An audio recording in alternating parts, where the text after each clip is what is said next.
ساتوی پسرو وینو دا د شهیدانو کور، دا د باتورانو کور، دا د باتورانو کور، دا د باتورانو کور، دا د باتورانو کور. ساتوی پسرو وینو دا د شهیدانو کور، دا د باتورانو کور، دا د باتورانو کور، دا د باتورانو کور، دا د باتورانو کور. د لوی څښتن تعالی په نامه سلامونه ستړي مسئ. د بلخ د ملي تلویزیون قدرمنو لیدونکو او اوریدونکو د دې مهال خبرونو ته مو زه عبدالرحمن عاطف هرکلی کوم. د بلخ ولایت مقام د مرستیال مولوي نورالهادي ابو ادریس په مشرۍ د بلخ ولایت د پراختیایي کمیټې غونډه د دغه ولایت د اقتصاد په ریاست کې د یاد ریاست د رئیس، یو شمېر مسؤلینو او د ځینو نړیوالو مرستندویه ادارو د استازو په حضور کې ترسره شوه. په دې غونډه کې هیواد ته د راستنه شوو کډوالو سره د بشري مرستو په برابرولو ټینګار وشو. د بلخ ولایت مقام د مرستیال مولوي نورالهادي ابو ادریس په مشرۍ د دغه ولایت د پراختیایي کمیټې غونډه د بلخ ولایت د یو شمېر مسؤلینو او د مرستندویه بنسټونو د استازو په ګډون جوړه شوه. د غونډې په پیل کې د بلخ ولایت مرستیال والي هیواد ته د راستنه شوو کډوالو سره د مرستو په برخه کې د ملي او نړیوالو بنسټونو له همکاریو څخه د خوښۍ څرګندونه وکړه او ټینګار یې وکړه چې هغو لرو پرتو ولسوالیو ته باید ځانګړې پاملرنه وشي چې خلک پکې د څښاک پاکو اوبو ته لاسرسی نه لري. نوموړي زیاته کړه چې هغو کورنیو ته هم باید جدي رسیدنه وشي چې د تیرې زلزلې له امله یې کورونه ویجاړ شوي دي. در ولایت بلخ و خیلی مهاجرین بسیار داریم. در همه چیز ضرورت داره، در کمک ضرورت داره، در لباس ضرورت داره، در جای سرپناه و در هر چیز ضرورت داره، در آب و آشامیدنی. این نهایت ما و شما متوجه به اینه باشیم که و هر چیزی که با واسطه توان ما هست درک نکنیم. اگر کدام حادثه پیش میشه قبلا پیش ما و شما آمادگی داشته باشیم. حوادث طبیعی که پیش میشن ریاست حوادث شما مراجعه بکنین. د بلخ د اقتصاد ریاست رئیس مولوي سردار محمد حیدري په خپلو خبرو کې وویل چې له ګاونډیو هیوادونو څخه ډیر شمېر کډوال بیرته راستانه شوي او له ګڼو ستونزو سره مخ دي. هغه له مرستندویه ادارو وغوښتل چې د هغو ولسوالیو خلکو ته ځانګړې پاملرنه وکړي چې د څښاک پاکو اوبو له کمښت سره مخ دي. زموږ یوازینی د امید سترګې مؤسسات دي چې دغه مؤسسات په دغه اړه باندې کوشش وکړي چې تر څو پورې په سلو کې 50% یا 70% د دغه مهاجرینو مشکلات ورحل شي.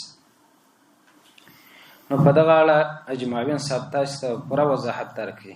رئیس د مهاجرینو ناست دی، واقعا هم بېساره او تر اخره اندازه خپل کوششونه او تکلیفونه کړي دي تر څو چې د مهاجرینو هغه مشکلاتو ته رسیدګي وکړي. خو بیا هم نیمګړتیاوې شته، اقتصادي مشکلات شته. ستاسې د ټولو د پاتې رسو توجه غواړم چې 2024 کال شروع دی، تر څو پورې تاسې د مهاجرینو په اړه باندې کوششونه وکړئ. په همدې حال کې د بلخ د عامې روغتیا ریاست مرستیال ډاکټر سید احمد شاداب ټینګار وکړ چې د همکارو بنسټونو پراختیایي پروژې باید لږ تر لږه اوږدمهاله وي. هغه زیاته کړه چې د روغتیا برخې ته ځانګړې پاملرنه اړینه ده او په دې برخه کې له نړیوالو بنسټونو وغوښتل چې له عامې روغتیا ریاست سره د روغتیایي خدمتونو وړاندې کولو په برخه کې لا زیاته همکاري وکړي. د ټولو ګډ هدف دی، د ټولو یو هدف دی، د ټولو دغه ضرور دی چې باید ولس ته خدمات وشي. خصوصا د صحت په بخش ده هر څوک مکلف دی، هغه که د ټولنې په هر بخش کې کار کوي صحت ته باید توجه وشي.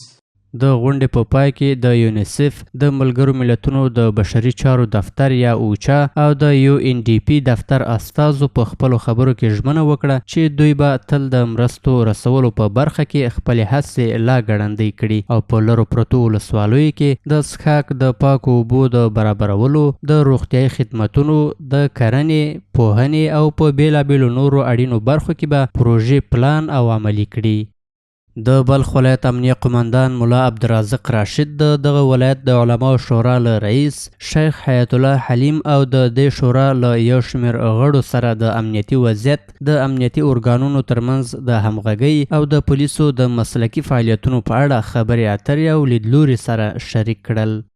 د بلخ ولایت امنیه قمندان ملا عبدالرازق راشد د دغه ولایت د علماو شورا له رئیس او غړو سره وکتل. د غونډې په پیل کې امنیه قمندان میلمنو ته د ښه راغلاست ویلو وروسته له دوی سره خبرې اترې وکړې او ډاډ یې ورکړ چې د بلخ امنیتي وضعیت د اطمینان وړ دی. د دغه امنیتي بنسټ پولیس په مسلکي ډول روزل شوي او د هغوی لپاره سیمینارونه لا هم په دوامداره توګه ترسره کیږي. د بلخ ولایت امنیه قمندان زیاته کړه چې ټول چک پاینټونه 4 ساعته فعال دي او له نورو امنیتي بنسټونو لکه قل اردو او استخباراتو سره هم بشپړه همغږي لري. د بلخ د علماو شورا رئیس د امنیت د ټینګښت د امنیتي بنسټونو ترمنځ د همغږۍ او د اسلامي پولیسو د مسلکي زده کړو په پار خوښي وښوده او د بلخ ولایت د امنیه قمندانۍ د پولیسو فعالیتونه د ستاینې وړ وبلل. د یادونې وړ ده چې په دې ناسته کې د بلخ امنیه قمندانۍ د امنیت امیر مولوي احمدزی خالد او د اړوندو مدیریتونو یو شمیر مدیرانو هم ګډون درلود. د مزار شریف د ښاروال حافظ عبدالرحمن همت په مشرۍ د ښاروالۍ د مشورتي بورډ غونډه جوړه شوه. په دې غونډه کې د ښار اړوند مهم موضوعات، د ښاروالۍ پراختیایي پروژې او د ښار د وضعیت د ښه والي لپاره د مشورتي بورډ د غړو وړاندیزونه تر بحث او څېړنو لاندې ونیول شول. د مزار شریف د ښاروال حافظ عبدالرحمن همت په مشرۍ د ښاروالۍ د مشورتي بورډ غونډه جوړه شوه. په دې غونډه کې د ښاري حکومتولۍ رئیس مولوي عبدالله قاسم، د مشورتي بورډ مرستیال ډاکټر عبدالوکیل متین، د مشورتي بورډ منشي انجینر نصر احمد محمدي، د ښاروالۍ د بیلابیلو برخو امیرانو او د مشورتي بورډ نورو غړو ګډون درلود. د مزار شریف ښاروال حافظ عبدالرحمن همت ګډونوالو ته ښه راغلاست ویل او د روان کال لپاره د ښاروالۍ پراختیایي پلانونه او پروګرامونه وړاندې کړل. نوموړي زیاته کړه چې دغه پروژې به د زیربناو، خدمتونو او د ښار د ښکلا په برخو کې تطبیق شي ترڅو د ښاریانو لپاره اسانتیاوې رامنځته او د ښار په بڼه کې مثبت بدلونونه راشي. ورپسې د مشورتي بورډ مرستیال ډاکټر عبدالوکیل متین د ځمکې لاندې اوبو د مدیریت او ساتنې، د لوګي د تصفیه فلټرونو د نصب، د ودانیو په جوړولو کې د ماستر پلان مراعات، د ترافیکي ګڼې ګوڼې د کمولو لپاره د ښار مرکز ته د ریکشاو د ننه کېدو مخنیوی، د سمسورو سیمو د پراختیا او د ښاري چاپیریال د ساتنې پر اړتیا یې ټینګار وکړ. نوموړي دا د ښار اساسي اړتیاوې وبللې او له ښاروالۍ څخه یې د جدي پاملرنې غوښتنه وکړه. غونډه له آزاد بحث سره پای ته ورسېده او د مشورتي بورډ غړو خپل لیدلوري او وړاندیزونه د مزار شریف له ښاروال سره شریک کړل. وروسته حافظ عبدالرحمن همت د ښاروالۍ د هر اړخیزې همکارۍ ډاډ ورکړ او ژمنه یې وکړه چې د مشورتي بورډ رغنده وړاندیزونه به د ښاري قوانینو او امکاناتو په چوکاټ کې وڅېړل شي او عملي به شي. د افغانستان د اسلامي امارت د ریاست الوزراء عالی مقام د 154 ګڼې حکم د اغیزمن تطبیق په موخه چې د امارتي کارکونکو د کړنو د ارزونې په اړه دی، د بلخ ولایت د عدلي ریاست د څه باندې 45 کارکونکو لپاره د ارزونې فورمونو د لارښود په تړاو یو روزنیز سیمینار د دغه ولایت د اداري اصلاحاتو او ملکي خدمتونو په ریاست کې ترسره شو. دا سیمینار د بلخ ولایت د اداري اصلاحاتو او ملکي خدمتونو د ریاست له لورې له ولایت مقام سره په همغږۍ د کارکونکو د ظرفیت لوړولو او د ارزونې فورمونو د ډکولو، د کاري پلان د تنظیم او د اجرایي راپورونو د وړاندې کولو په اړه د پوهاوي لوړولو په موخه جوړ شوی و. د پروګرام په پیل کې د بلخ ولایت د اداري اصلاحاتو او ملکي خدمتونو رئیس د دې سیمینار موخه د کارکونکو د ظرفیت لوړول، د کلنیو ارزونې فورمونو د سمو ډکولو، د کاري پلان د تنظیم او په کاره توګه د اجرایي راپورونو وړاندې کولو په برخه کې پوهاوی وښود. نوموړي همدارنګه ټینګار وکړ چې دا پروګرام د امارتي ادارو د کارکونکو د وړتیاو لوړولو لپاره په ځانګړي ډول د بلخ ولایت د عدلي ریاست او د ولسوالیو په کچه د امارت د قضیو د مدیرانو لپاره جوړ شوی ترڅو وکولی شي مراجعینو ته غوره او معیاري خدمتونه وړاندې کړي. دا برنامه د بلخ ولایت اداري اصلاحات او ملکي خدمتونو د ریاست له لورې د بلخ ولایت د عدلي ریاست د کارکونکو لپاره جوړ شوی څو کارکونکي وکولی شي خلکو ته غوره او معیاري خدمتونه وړاندې کړي، د مسؤلیت احساس پیاوړی شي او خپل کاري پلانونه، راپورونه او د ارزونې فورمې په سمه توګه چمتو کړي. په دې سیمینار کې د بلخ ولایت د عدلي ریاست مرکزي او ولسوالیو اړوند کارکونکو په ځانګړي ډول د امارت د قضیو مدیرانو ګډون کړی. ترڅو د هغوی اداري وړتیاوې مسلکي مهارتونه لوړ شي او خلکو ته په اغیزمنه ډول خدمتونه وړاندې کړي.